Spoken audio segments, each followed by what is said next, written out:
नमस्कार, मैं ऋतु चूनवाल, व्याख्याता संगीत, सेम उमा राजकीय कन्या महाविद्यालय भीलवाड़ा। आज का हमारा टॉपिक है राग लक्षण का ज्ञान। प्राचीन काल में राग का कहीं नाम नहीं था। राग के स्थान पर उस समय जातियाँ वास्तव में मूल राग थी। इन जातियों में विकार होने से रागों का जन्म हुआ। जाति के यही लक्षण बाद में राग के लक्षण कहलाने लगे। राग को पहचानने के लिए प्राचीन ग्रंथकारों ने राग के 10 लक्षण बताए गए हैं। राग के 10 लक्षण निम्न हैं। पहला, ग्रह। जिस स्वर से राग का गाना बजाना आरंभ किया जाता है उसे ग्रह स्वर कहते हैं। दूसरा है अंश। जो स्वर अन्य स्वरों की अपेक्षा किसी राग में अधिक लगता है उसे अंश स्वर कहते हैं। इसे ही वादी या जीव स्वर भी कहते हैं। तीसरा है तार। तार सप्तक में गाते बजाते समय जिस स्वर तक राग का गाना बजाना पहुंच जाए उसे तार स्वर कहते हैं। फोर्थ है न्यास। जिस स्वर पर गायन वादन समाप्त होता है उसे न्यास स्वर कहते हैं। नेक्स्ट है मंद्र।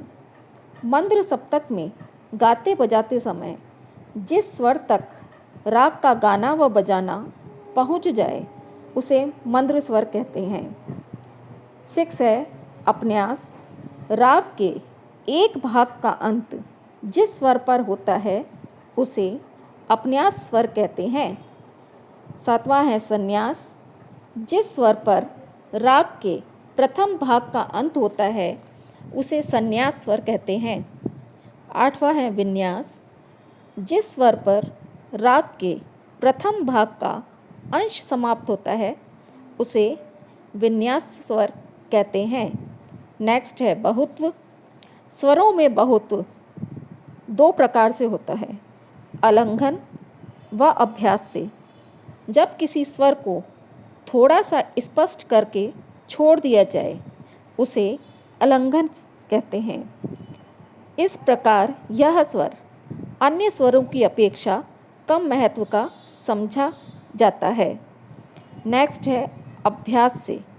अभ्यास उसे कहते हैं जिस स्वर का अन्य स्वरों के बीच में बार बार प्रयोग हो अथवा उसका एक ही स्थान पर पुनः उच्चारण किया जाए। नेक्स्ट है अल्पत्व। अल्पत्व के भी 2 प्रकार होते हैं, लंघन और अनाभ्यास। लंघन वह स्वर होता है जिसे राग के आरोह व अवरोह में छोड़ दिया जाता है और जिस स्वर का प्रयोग राग में बहुत कम होता है उसे अनाभ्यास कहते हैं। प्राचीन ग्रंथकारों के अनुसार राग के 3 भेद भी बताए गए हैं। पहला है शुद्ध।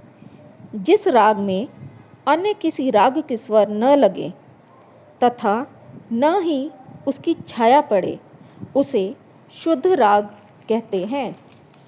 सेकंड है छायालग।